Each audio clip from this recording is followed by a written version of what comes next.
Hello, and welcome back to the channel. I'm Chelsea Brown, physical therapist and founder at Reboot Concussion Recovery.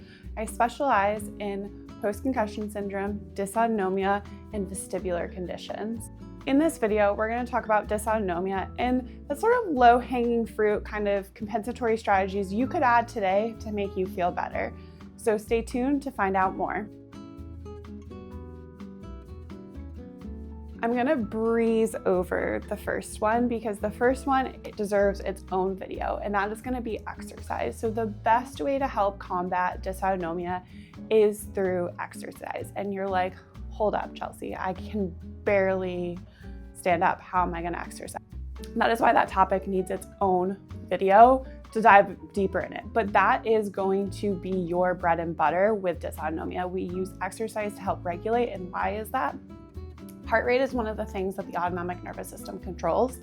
And through exercise, that is one way that you can control and manipulate your input. So you can be giving your body and your nervous system a consistent input, and it can learn to regulate and output a consistent heart rate. So those heart rates are more matched to your efforts and your intensities. Where right now you might feel like, when I'm just standing, my heart rate is through the roof. Or if I go up the stairs, it's like I'm sprinting, even though I'm going at a slow pace. This is how exercise is going to help improve that. So stay tuned, make sure you subscribe because that is going to be its own full video.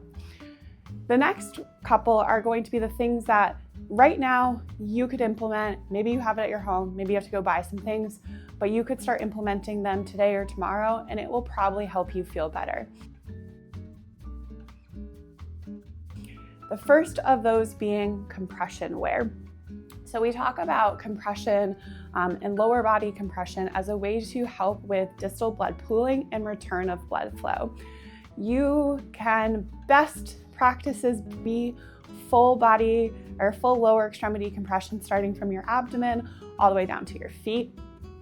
So that would be like a very compressive pair of leggings that has, abdominal compression, so they're high-waisted, and then they're nice and tight on your thighs and calves. So it is helping to bring blood flow back up, but it's also keeping blood flow in your abdominals and in your vital organs. And that is really helpful for digestion and, again, the functions of our abdominal cavities. Sometimes that isn't as well tolerated, so we do say compression socks, so up to your thighs, right? Those sort of things can be helpful, again, with preventing distal pooling, especially if you're going to be standing for prolonged periods of time. If you're gonna go with the socks, you wanna look at ones that are graded. Usually we start somewhere in that 20 to 30 millimeters of mercury, but actually 30 to 40 is probably better. Always want to be wearing compression when you are going to be upright for prolonged periods of time, so it can help bring that blood flow back, right? Anytime that you're not upright, if you can elevate your feet, so feet up on the wall, on your back with the feet on the chair to help support and have gravity help you with that, that can also be really beneficial, especially after periods of prolonged standing, so that you're getting that blood flow back to the core. So that is working on decreasing distal pooling and return of blood flow, and utilizing either compression wear or, again, when we're not standing, gravity to assist by elevating our feet above our heart.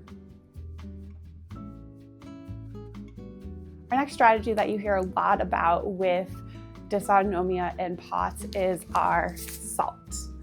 So sodium intake, upping your sodium intake. Don't be afraid of salt. Salt is not the devil in dysautonomia or for anybody, right? So the recommendations for sodium intake for the healthy individual is going to be 2 to 4 grams. Most of us are probably under consuming salt, especially if you make most of your food from home.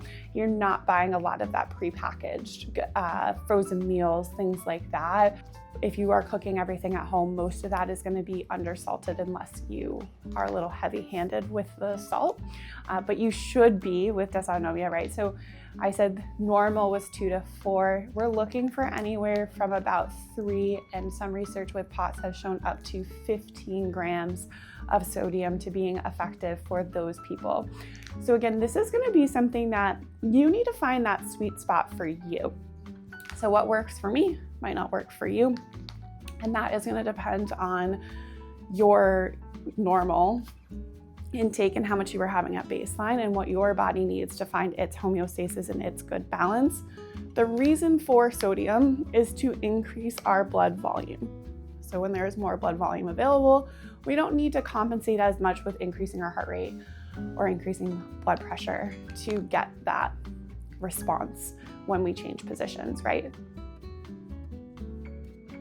So when we're talking about adding sodium, it's also with hydration. So that kind of comes hand in hand, as those two compensatory strategies should be really listed as one. And it's finding your balance of having enough hydration with having enough salt. So both of them, the purpose is we want to increase overall blood volume. We want more fluid available. There's more to go around, decreasing the need for accelerating heart rates or blood pressures to respond to position changes. Now, how do you find your sweet spot? One, I will say, start slow with the adding of the sodium. Don't go to 3 packets a day if you haven't been having any. Start with 1, see how you feel. Not noticing a huge difference, add another, and build your way up until you really find that sweet balance of this feels really supportive without starting to feel like you're getting that sluggish, I ate too much salty food and I feel really bloated sensation. So that balance has to also be striked with the right amount of fluids, right? So if you are just really pumping fluid and really hydrating and doing a great job getting all your fluids in, but going to the bathroom every other hour, you need more salt. If you are packing on the salt and you just feel really bloated, your rings aren't fitting anymore, you need more water. So, right, you're just finding that balance between salt and water to getting to a good homeostasis that feels supportive for you. Note that this can change with the seasons. What you felt like you needed for the winter might not be what you needed for the summer. And again, so it depends on where you live, sort of how much you're sweating, how active you are. Those sort of things are going to change how much salt you might need to be supportive for you throughout your recovery journey. So know that even if you've been doing something and it felt supportive and now it doesn't feel like it did before, you might need to alter that for the altering seasons. Our final supportive strategy that I really would like to hone in on is a great support system. Your support system includes your medical providers, your family, and your friends.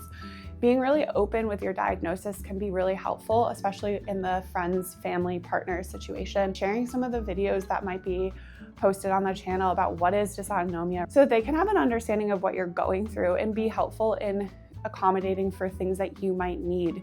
You know, maybe when hanging out with friends, picking a more sedentary activity versus going for a crazy hike, right? That might not be what you need. Being willing and able to adjust plans based on how you feel. What is in your wheelhouse one day might not be in your wheelhouse the next. And that's something that sometimes you have to explain to other people, is that it's a dynamic condition, right? So there are days where you can do a lot. There are days where you can do very little. And the idea is that we're learning to pace so that it doesn't feel as roller coasty, but especially as you're going through your initial recovery, it is going to feel like you're riding a roller coaster a lot. And sometimes that can be confusing to other people. So explaining why it is that some days you can climb mountains and some days you are on your couch watching movies, right? And can't do anything else. That can be really helpful so you have a supportive system that will be willing and able to modify as your needs change and allow you to be able to be social within your certain realms and capabilities for that given day. The other is finding a very supportive medical team, right? That can sometimes take multiple providers, physical therapists, mental health providers, cardiologists, neurologists, like finding that team that's gonna work together to help support you, give you a solid plan. Note that this is not something that is, you know, a death sentence. There are answers, there are things that you can do to make yourself feel better. Your previous self and previous activities are still within the realm of possibility. Better just might look a little different to you. And knowing that sometimes you might have to pace a little bit more. You can do the things that you want to do.